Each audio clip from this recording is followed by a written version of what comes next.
এখানে দেখেন আমার পেজটা কি নিয়ে, হ্যাঁ, আমার পেজটা হচ্ছে কথার কথা গার্ডেনিং নিয়ে, তাই না? আচ্ছা, এটা একটু পরে দেখে, এখন বুঝবেন না আমি যেটা বলতে চাচ্ছি। আচ্ছা, এখানে থ্রি ডটে যাব, থ্রি ডট থেকে আমি হচ্ছে এখানে হচ্ছে আমাদের এই যে অ্যাড অ্যান অ্যাকশন বাটন দিব আমি। হ্যাঁ, একটা সিটিএ বাটন, অ্যাকশন বাটনটা হচ্ছে সিটিএ বাটন। আপনারা একদম প্রথমে কেউ একজন কোশ্চেন করেছিলেন, আমার স্লাইডে দেখেছিলেন সিটিএ আছে, সিটিএটা কি আমি বলেছিলাম এটা কাজ আসবে, তখন বলে দিব। এই যে সিটিএ বাটনে এসেছি। CTA is all about call to action button, মানে অ্যাকশনে যাওয়া।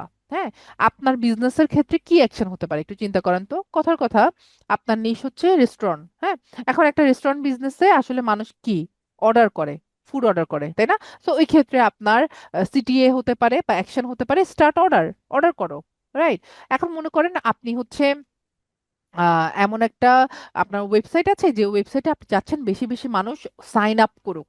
হ্যাঁ, আপনার মানে আপনার যত সাইন আপ করবে আপনার তত সাবস্ক্রাইবার বাড়বে, ঠিক আছে, বা আপনার মানে মেম্বার বাড়বে। হ্যাঁ, সো এই ক্ষেত্রে আপনার তখন আপনার মেইন ইম্পর্টেন্ট পার্ট হবে সাইন আপ করানো, তাই না? আবার মনে করেন আপনি হচ্ছে কোনো সার্ভিস সেল করেন, বা আপনার একটা স্যালন সার্ভিস আছে, আপনি হয়তো হেয়ার কাট, হেয়ার ট্রিটমেন্ট, হ্যাঁ, হেয়ার শ্যাম্পু, এই টাইপের আপনি সার্ভিস দেন। এখন যত বেশি মানুষ বুক করবে আপনার মানে সার্ভিসটা, তত আপনার মানে হেল্প হবে। তাহলে আপনি তখন আপনার অ্যাকশন কি হবে, সিটিএ কি হবে? বুক নাও। রাইট?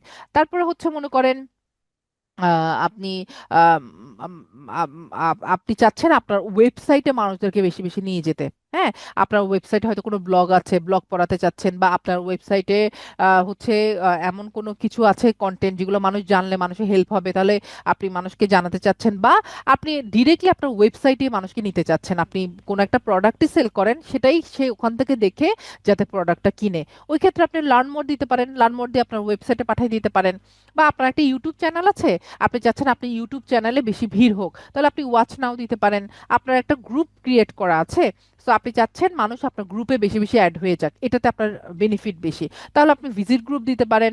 আপনার হচ্ছে নিশ হয়তো কোনো গেমস, তাহলে আপনি প্লে গেম দিতে পারেন। হ্যাঁ, আপনি ডিরেক্টলি হয়তো আপনার গেমিং রিলেটেড ওয়েবসাইটেও পাঠাতে পারেন, বা অ্যাপে পাঠিয়ে দিতে পারেন। বা আপনি হয়তো কোনো হচ্ছে প্রোডাক্ট কিছু সেল করেন, হোক এটা কোনো ধরনের স্কিন কেয়ার প্রোডাক্ট, হোক এটা কোনো মানে ক্লদিং, হোক এটা কোনো ধরনের হচ্ছে আহ, আহ, আহ, কি বলে যে ইলেকট্রনিক্স, ব্লা ব্লা ব্লা, কিচেন অ্যাপ্লায়েন্সেস, এনিথিং। হ্যাঁ, তো আপনি চাচ্ছেন যে মানুষ আপনার ওয়েবসাইটে গিয়ে কিনুক, তাহলে আপনি বাই নাও দিতে পারেন। ঠিক আছে, আরো আছে, স্ক্রিনটাকে আমার একটু করা লাগবে। ওকে, সো দেখেন, তারপর হচ্ছে রিজার্ভ। মনে করেন আপনার একটা রিসোর্ট আছে, আপনি রিজার্ভেশন বেশি চাচ্ছেন, বুকিং করাতে চাচ্ছেন, তাহলে আপনার সিটিএ কি হবে? রিজার্ভেশন হবে, তাই না? আর আপনার সাথে যদি কোনোটাই না যায়, ওই ক্ষেত্রে একটা কমন ব্যাপার হতে পারে, সেটা হচ্ছে আপনি মনে করেন আপনার ওয়েবসাইট নাই। হ্যাঁ, তাহলে আপনি আপনার ইনবক্সও পাঠাতে পারেন। হ্যাঁ, সেন্ড মেসেজ দিয়ে আপনার ইনবক্সও ভিড় করাতে পারেন। সো আলটিমেটলি আপনার জন্য কোনটা কারেক্ট সেটা আপনি চুজ করবেন।